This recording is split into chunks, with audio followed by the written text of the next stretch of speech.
Здравствуйте, товарищи! Меня зовут Артемий Троицкий, я веду цикл лекций, можно сказать, видеоэпопею под названием «Популярная советология». Мне только что сообщили внимательные зрители, что советского диктора знаменитого, который вел программу «Время», в том числе, звали не Владимир Кириллов, это я ошибся, звали его Игорь Кириллов. Тем не менее, на внешнее сходство мое с Игорем Кирилловым это никак не влияет. К сожалению, на мой голос тоже. У Кириллова голос, конечно, был гораздо привлекательнее.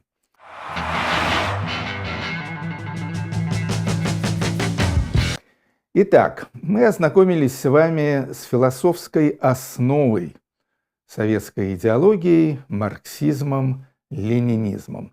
Что это означало на практике в советской жизни? В первую очередь, естественно, экономика. Маркс, кстати говоря, учил, что базисом всего цивилизационного является именно экономика. Экономика – базис, а все остальное – политика, идеология, культура и так далее – это надстройка, называемая надстройка. Так учил диалектический материализм. Так вот, экономика в Советском Союзе была построена очень странным и до некоторой степени даже абсурдным образом.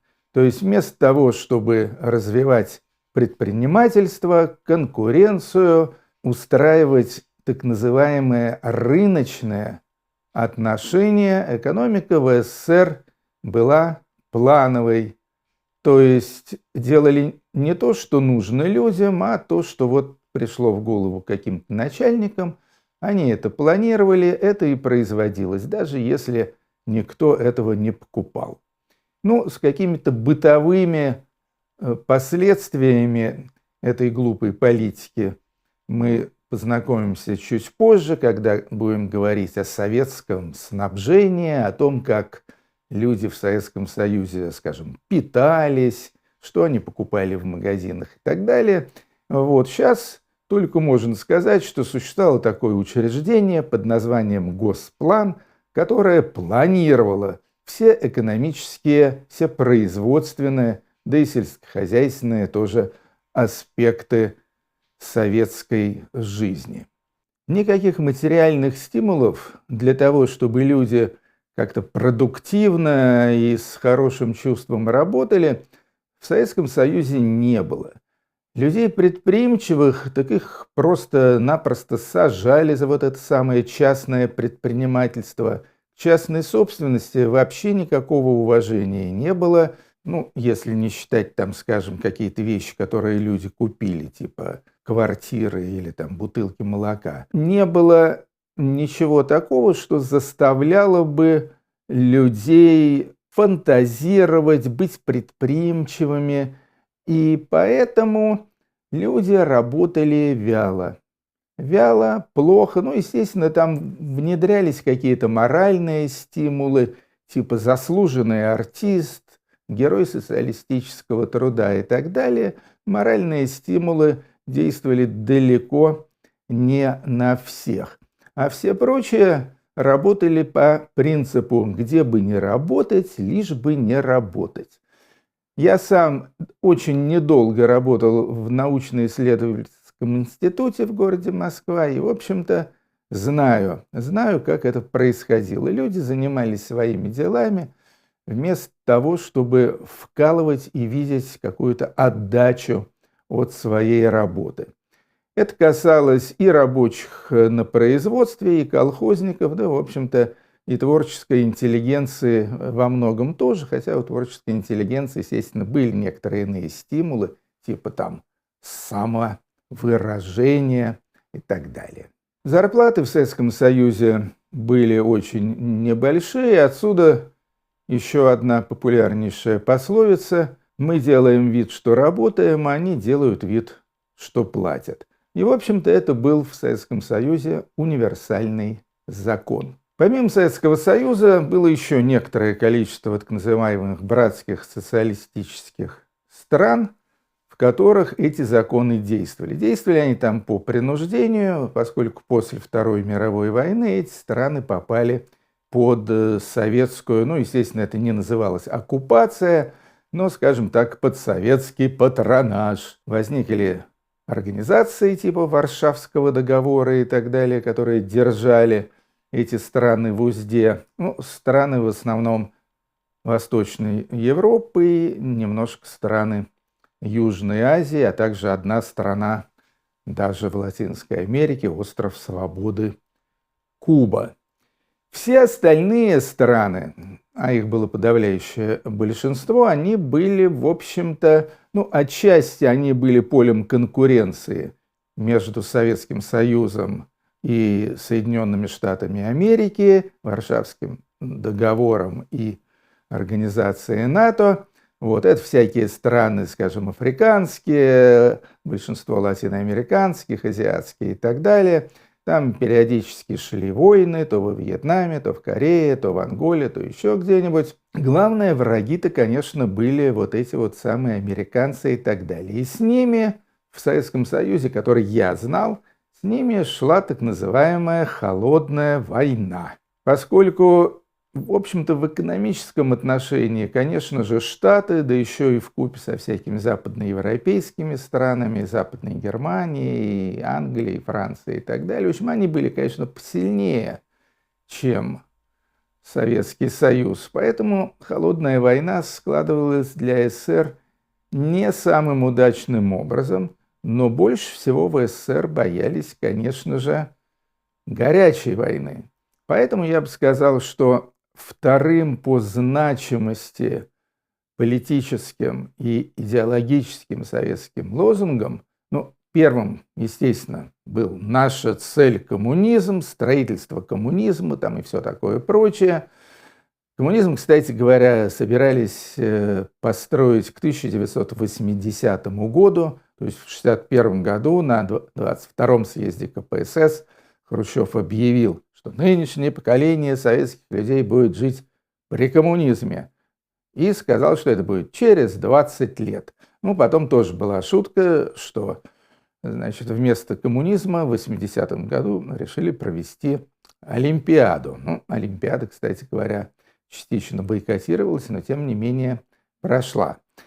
Но я хотел сказать о другом, а именно о том, что вторым по значимости лозунгом после «Наша цель – коммунизм» был лозунг «За мир». Советский Союз вел активную борьбу за мир. Разумеется, в этом было очень много лицемерия. Уж с одной стороны вели борьбу за мир, с другой стороны, скажем, совершали периодические интервенции во всякие сопредельные страны, Венгрия, Чехословакия, Афганистан, разумеется, и так далее. Тем не менее, вся риторика советская, вся советская пропаганда крутилась вокруг вот этой идеи, что есть всякие поджигатели войны, реваншисты, ну, имелось в виду, скажем, Западная Германия, а мы, значит, их сдерживаем и боремся за мир. И в принципе, в общем-то, звучало это все довольно мило, потому что на самом деле, конечно же, мир гораздо лучше, чем война.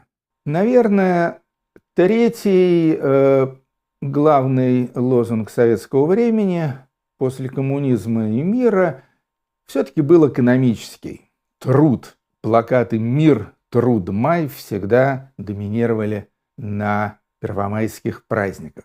Труд – это, ну, понятное дело, люди должны трудиться. Принципом социализма, кстати, был принцип от каждого по способностям, каждому по труду. То есть люди должны были полностью отдаваться, все свои способности, значит, выкладывать, ну и получать по труду, по тому, что они там вырабатывали. Признак, точнее формула коммунизма была уже иной. От каждого по способностям, каждому по потребностям. То есть, опять же, люди все выкладываются, но получают за это все, что хотят. Хоть там золотой унитаз, в общем, любые любые прихоти за ваш ударный труд. Ну и поскольку экономика, как я уже говорил, работала плохо в Советском Союзе, постольку, значит, людей всячески подстегивали этими самыми трудолюбивыми лозунгами. Кстати, еще один замечательный советский лозунг, по-моему, кстати говоря, даже и не советский, еще Марксом изобретенный, был «Кто не работает, тот не ест». Соответственно, те люди, которые не работали, всякие эксплуататоры и так далее, они вообще и есть не имели права. Такая была примерно идеология в Советском Союзе. Что можно сказать? Можно сказать, что она, конечно, была очень-очень устаревшая, она была туповатая, она не учитывала очень многих современных реалий мира, скажем, во второй половине XX века. Ну, я уж не говорю про век 21, хотя 21 век, сами знаете, он совершил какой-то такой нехороший разворот и устремился даже не во вторую половину 20-го, а в первую половину 20-го и в 19 века. Так что да, увы, надо сказать, что советская идеология, в общем-то, она стояла на довольно таком крепком, хорошо продуманном теми же Марксом, Энгельсом и прочими фундаменте. И по-своему она была логичной, и она была вполне респектабельной, потому что свои социалисты, свои коммунисты, они были далеко не только в Советском Союзе и странах Восточного блока, они были и на Западе тоже. Вот поэтому, собственно, к Советскому Союзу не только потому, что у Советского Союза было ядерное оружие, ракеты и так далее, но в том числе и потому, что, в общем-то, можно было советскую идеологию понять, и она имела сторонников по всему земному шару. Поэтому, собственно, к Советскому Союзу относились с некоторым, скажем так, уважением. То есть без любви, естественно, побавились, естественно, СССР был сверхдержавой ядерной и так далее, но, в общем-то, некоторый респект Советский Союз, несомненно, вызывал. И в этом, естественно, различие советской идеологии и нынешней путинской идеологии, которую не исповедуют, кроме Российской Федерации, нигде, которая абсолютно нелогично представляет собой совершенно такую блевотную смесь из национализма, тут же православия, тут же милитаризм, реваншизм, тут же традиционные ценности и так далее. В общем, какая-то она и не правая, и не левая, а, в общем, какой-то ёрш такой непонятный. В этом смысле я бы сказал, что советская идеология имела явное преимущество перед нынешней идеологией постсоветской. Это была 5-я лекция из цикла «Популярная советология». Вел ее я, Артемий Троицкий. И скоро увидимся снова. Будем продолжать изучение базы и поговорим об основах советского образа жизни.